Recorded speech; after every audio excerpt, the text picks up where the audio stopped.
गौ सेवा के नाम पर व्यूज लेने वाले गौ भक्तों की मुंह बंद देखकर ये बात तो पक्का साबित होगी कि गौ भक्त ही असली गौ भक्त है ही नहीं। ये तो बस गौ भक्त होने का ढोंग करते हैं ताकि इनको गाय के नाम पर व्यूज मिले, फॉलोअर्स मिले और सबसे बड़ी बात फंडिंग मिले। और सबको ये भी पता है कि फंडिंग आती कहाँ से है और कैसे फंडिंग ले लेके एक बार में 4 करोड़ का घर खड़ा कर दिया जाता है। और ऊपर से अभी हमारे प्रधानमंत्री मोदी ओमान जाकर वहां से एक हलाला सर्टिफिकेट लेके आए हैं ताकि इंडिया से सामान बाहर एक्सपोर्ट हो सके। और सामान में कॉस्मेटिक मेडिसिन के साथ साथ बहुत बड़ी मात्रा में नॉन वेज आइटम्स भी होते हैं। और इंडिया तो आगे मतलब नॉन वेज में बीफ एक्सपोर्ट करने में सेकंड नंबर पे आता है। तो बहुत ये मतलब वो बन जाती है, बहुत परसेंटेज ये ऊपर चल जाती है कि पक्का नॉन वेज में बीफ ही एक्सपोर्ट होगा। और ये बात कोई मैं अपने मुंह से नहीं बोल रहा हूँ, फॉरेन बैठे हुए हमारे काफी यूट्यूबर्स, कंटेंट क्रिएटर्स ये बात काफी बार दिखा चुके हैं। ज्यादा बीफ एक्सपोर्ट यूपी से होता है। पूरे हिंदुस्तान का 40% बीफ सिर्फ यूपी एक्सपोर्ट करता है। ये बीजेपी वाले सिर्फ हिंदू मुस्लिम करके अपना धंधा चलाना जानते हैं। सोचिए जब पूरे हिंदुस्तान में बीजेपी का राज है, फिर भी ये इतना सारा बीफ कैसे एक्सपोर्ट हो रहा है। अब क्या होगा कि अब ये जब बात एक्सपोज हो चुकी है तो इसको डिफेंड भी करना है किसी तरह।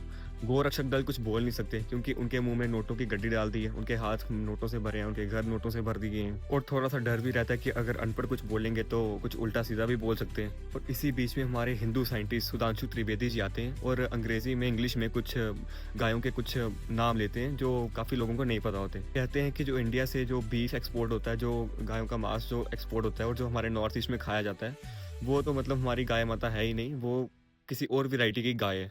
जब जानकारी आप लोगों को रहती है, बताता हूँ। हमारे लिए कौन माता है? गाय माता है। ठीक। जो नॉर्थ ईस्ट में खाया जाता है वो गाय है क्या? नहीं जी, उसका नाम है मिथुन।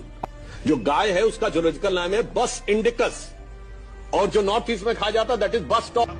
तो हम होमोसोपियंस है ना। कहते हैं वो गाय तो बॉस टोरस है और जो हम गाय हमारे पास जो होती है, जो इसको हम गाय माता मानते हैं, वो है बॉस टोरस। ऊपर से ये लोग तो मतलब अंग्रेजी में बोल जाते हैं, इंग्लिश में बोल जाते हैं और पूरी कंट्री को लगता है कि अगर इंग्लिश में कुछ बोला होगा तो मतलब कुछ अच्छा ही बोला होगा, कुछ बहुत समझदार वाली बात ही बोली होगी। सुधांशु त्रिवेदी की अगर यही बात मतलब हिंदी में ट्रांसलेट करके समझाया जाए तो उसकी साफ लैंग्वेज में यही भाषा बनती है कि जो नॉर्थ ईस्ट में या जो बाहर हम गाय एक्सपोर्ट करते हैं, जो बीफ एक्सपोर्ट करते हैं, वो तो मतलब हमारी गाय है ही नहीं, वो हमारी गाय की मौसी है। वो गाय माता नहीं है, वो गाय मौसी है। अब आप लोगों को समझ आया होगा ठीक तरह से। अब आप लोगों को समझ आ रहा होगा कि क्या बात बोली है सुधांशु त्रिवेदी ने यहाँ पर।